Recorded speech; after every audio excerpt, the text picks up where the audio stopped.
Stephen Hawking, físico. Frida Kahlo, pintora. Andrea Bocelli, cantor, compositor, produtor musical.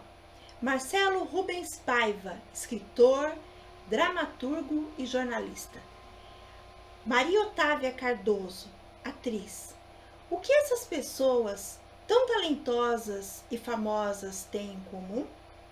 Olá, meu nome é Simone Duella e o tema do nosso vídeo de hoje é sobre deficiência. Para quem viveu no século XX e séculos anteriores, a sociedade era muito menos plural. As pessoas com deficiência, na sua grande quantidade, eram apartadas da convivência social. Elas eram separadas. Se você pesquisar, nós tivemos regimes políticos, inclusive, que prenderam e assassinaram essas pessoas. Um exemplo disso é o nazismo, que em nome de uma sociedade perfeita e que queria que só aparecessem ou só existissem pessoas normais, acabaram exterminando milhares de pessoas. E em outras sociedades, famílias eram estimuladas a separar essas pessoas, internar essas pessoas em instituições ou separá-las do convívio para que elas não aparecessem na sociedade. E isso criou uma sociedade que não enxergava os direitos das pessoas com deficiência. E essa realidade é uma realidade muito triste, porque quando você afasta crianças da convivência de outras crianças, você tira delas a oportunidade de poder viver a realidade de outras pessoas. Você tira dessas pessoas a oportunidade de vivenciar coisas que poderiam ser coisas maravilhosas.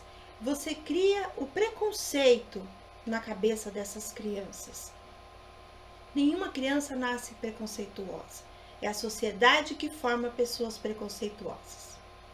Então, para a gente entender um pouquinho melhor sobre esse aspecto, eu gostaria de colocar, começando com alguns números. No último censo de 2010, o IBGE recebeu ou contabilizou 46 milhões de pessoas, ou 24% da população, que se declarou com algum tipo de deficiência. Inclusive, o IBGE preparou um gráfico muito interessante, no IBGE Educa, que coloca da seguinte forma, olhando aqui do nosso lado. Se o Brasil tivesse 100 pessoas, fosse composto só por 100 pessoas, 19 pessoas teriam deficiência visual, 7 teriam deficiência motora, 5 teriam deficiência auditiva e 1 deficiência mental e intelectual. E isso a gente também tem que levar em consideração que algumas pessoas têm mais de uma deficiência, né? Então, nós deixaríamos de lado essa quantidade de pessoas da sociedade. Então, existe no mundo e no Brasil também um movimento para que se inclua essas crianças e depois esses adultos na sociedade de uma forma mais igual. Porque, apesar de estarmos no século XX, o Brasil, ele é para todos? Os espaços são para todos? Todos têm o mesmo acesso? É isso que a gente tem que começar a refletir. E para ajudar nessa reflexão, nós temos um vídeo no canal do YouTube do Café Filosófico muito interessante, da médica Isabel Maior. Nesse vídeo, ela fala, ela sendo uma pessoa deficiente, ela fala sobre o ponto de vista dela, como que a sociedade acaba tratando as pessoas. Então, ela diz que a sociedade ela rotula as pessoas, ela estabelece rótulos. E nesses rótulos você acaba criando uma hierarquia, uma escala, como se tivesse cidadãos melhores e cidadãos piores. Isso não só na questão da deficiência, mas na questão da cor, da raça, da religião. E isso é muito prejudicial, né? Porque você cria, nessa escala de valores, você acaba tirando a oportunidade de determinadas pessoas. Vamos dar alguns exemplos, né? A Frida Kahlo, que foi uma grande artista plástica, ela, aos 6 anos de idade, teve poliomielite e por conta disso ficou com um problema no pé direito. Esse problema acabou rendendo para ela o apelido de perna de pau. Por causa disso, ela mudou radicalmente a forma de se vestir. Ela passou a usar calças largas para disfarçar o problema, saias longas, e foi se agravando mais quando aos 18 anos ela sofreu um acidente num ônibus e ficou durante muito tempo se recuperando, porque ela teve as costas perfuradas pelo para-choque do ônibus. Isso é muito lindamente retratado no filme Frida. E ela passa a conviver com dores frequentes e tentando se integrar à sociedade. Então, se a gente observar a obra da Frida, ela coloca em muitos momentos a sua dor física, que era constante, e a sua dor psicológica, de tentar se adaptar numa sociedade que não a considerava uma pessoa normal. Marcelo Rubens Paiva também é um outro exemplo. Ele, como escritor, no seu primeiro livro, ele escreve o livro Feliz Ano Velho.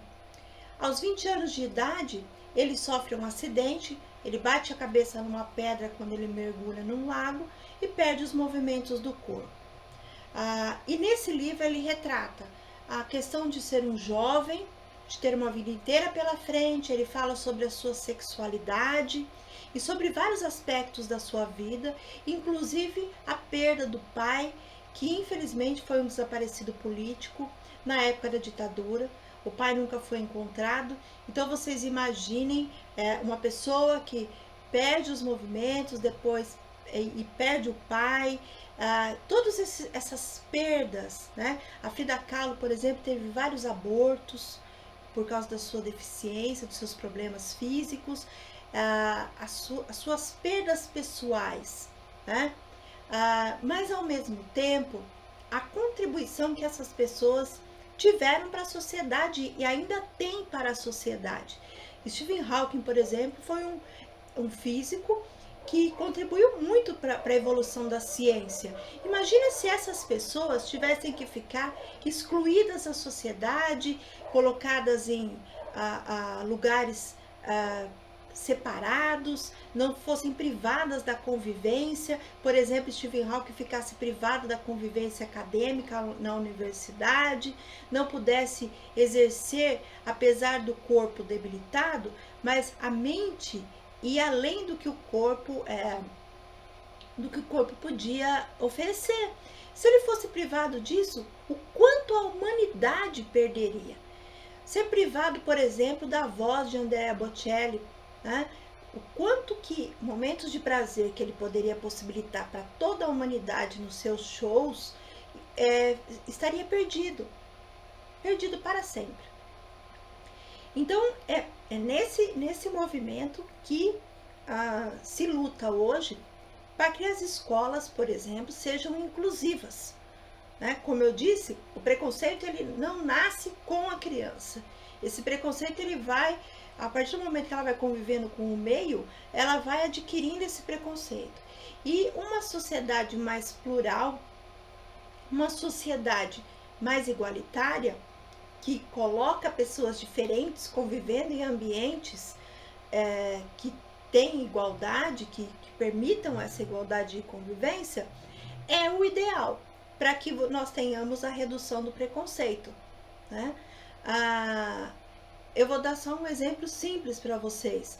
Se a gente parar para pensar, se você tem uma escola, você tem uma cidade, onde você tem degraus, escadas, uma criança que é cadeirante, ela jamais vai conseguir acessar a escola, ela vai ter muita dificuldade para chegar na escola, para chegar na sala de aula. E a gente pode, de repente, estar impedindo um grande matemático, um grande escritor, ou até mesmo um grande professor, de se desenvolver nesse ambiente igual. E está, inclusive, impedindo que outras crianças tenham essa convivência, né? Crianças consideradas normais, né? Isso é muito importante da gente estar refletindo, né? Hoje nós temos uma lei, que é a Lei Brasileira de Inclusão.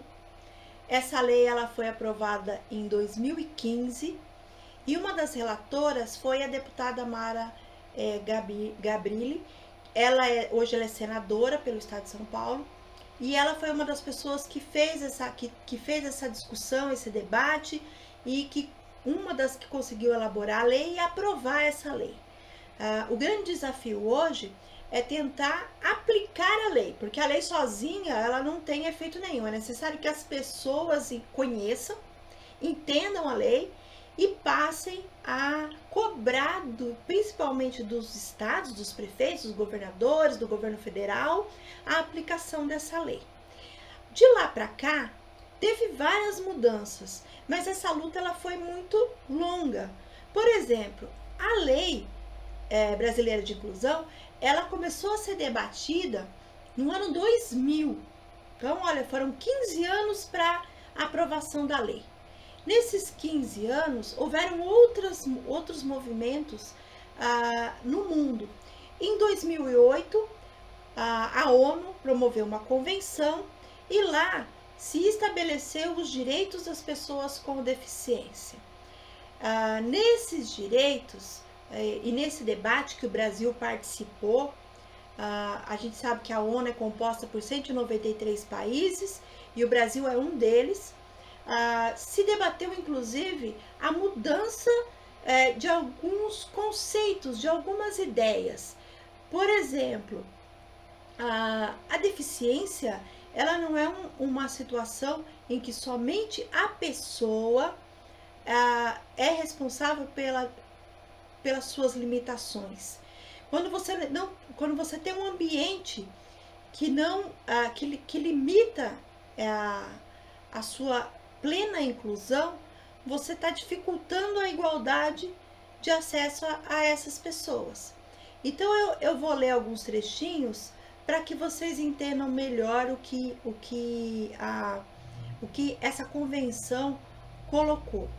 A partir da Convenção da ONU sobre Direitos das Pessoas com Deficiência, ratificada pelo Brasil em 2008, o conceito de pessoa com deficiência passou por profundas modificações. Isso porque, a partir dela, a deficiência deixou de ser uma condição pessoal e passou a ser o resultado da interação entre as condições pessoais e as barreiras ambientais que impeçam ou limitem a plena participação social da pessoa com deficiência. Então, esse trecho, ele está no Guia Prático dos Direitos das Pessoas com Deficiência, está na página 22. Esse guia foi escrito para facilitar o entendimento da lei e o prefácio foi escrito pela senadora, hoje senadora Mara Gabrilli, e ele fala especificamente da lei 13.146, que é a Lei Brasileira de Inclusão de 2015. Então, a gente observa que barreiras físicas ou barreiras sensoriais, outros tipos de barreira, impedem a plena igualdade das pessoas. Quer dizer, quando eu não tenho rampa, tenho escadas, ou eu não tenho um ambiente acessível para pessoas que são cegas, esse ambiente, ele dificulta a igualdade, que remete lá no artigo 5º da Constituição, que diz que todos são iguais perante a lei. Então, no artigo 5º da Constituição, deixa bem claro que todo mundo tem o mesmo direito. Só que uma barreira, ela vai impedir essa pessoa de ter o mesmo direito, né? Lembrando também que muitas dessas adaptações que facilitam a acessibilidade, elas também são importantes para todos nós, porque em algum momento da nossa vida a gente vai necessitar de ambientes adaptados. A gente tem que lembrar, por exemplo, das grávidas, lembrar de pessoas que às vezes têm uma parte imobilizada por causa de algum acidente, ou pessoas idosas. Muitos necessitam desses ambientes adaptados para que tenham uma plena participação e a convivência entre as pessoas. Então, seguindo e lendo esse prefácio do Guia da Pessoa com Deficiência, do Guia Prático, a Mara Garbilha vai falar algumas coisas essenciais, entre elas o conceito das pessoas com deficiências e depois a forma de tratamento. Como que eu devo tratar uma pessoa deficiente? Que palavra eu devo usar? Então vamos ler esse trechinho? Na página 20, ela define a pessoa com deficiência. Considera-se pessoa com deficiência aquela que tem impedimento de longo prazo de natureza física, mental, intelectual ou sensorial. Que interação com uma ou mais barreiras pode dificultar ou impedir sua participação plena e efetiva na sociedade em igualdade de condições com as demais pessoas. Essa mudança de conceito também, lembrando, também facilitou uma mudança muito grande nas universidades, em especial nos cursos de licenciatura, que são os cursos que formam professores. Foi incluído conteúdos que tratam diretamente, que falam diretamente das deficiências, entre eles a disciplina de Libras, que facilita a integração de crianças surdas nos ambientes escolares. Tá? Aí, seguindo o prefácio na página 23, ela também vai falar uma coisa muito interessante.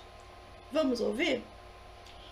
Muitas pessoas possuem dúvidas no termo correto que define uma pessoa com deficiência.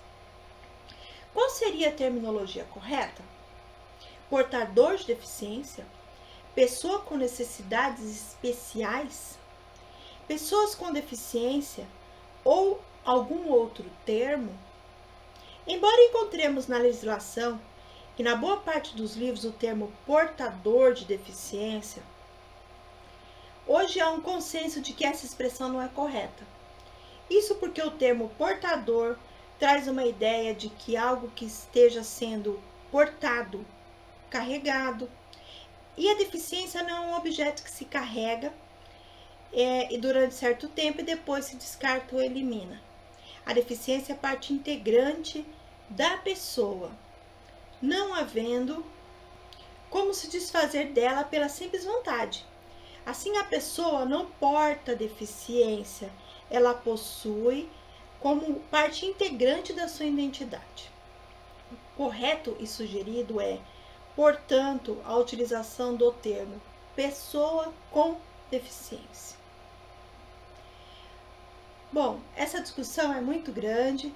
Esse vídeo é apenas uma provocação para que vocês que assistiram, que gostaram, aprofundem um pouco mais nesse assunto. É importante nós termos sempre em mente que a importância de estar debatendo sobre a igualdade de condições de todas as pessoas deve ser a pauta do debate político no Brasil e no mundo. Quando você for votar em alguém, quando você for pensar em eleger uma pessoa, é muito importante saber se essa pessoa tem consciência dessa tentativa e dessa lei, e que ela também esteja engajada para conseguir aplicar essa lei para todos, né? Então, depois de todas essas provocações, até mais e até a próxima!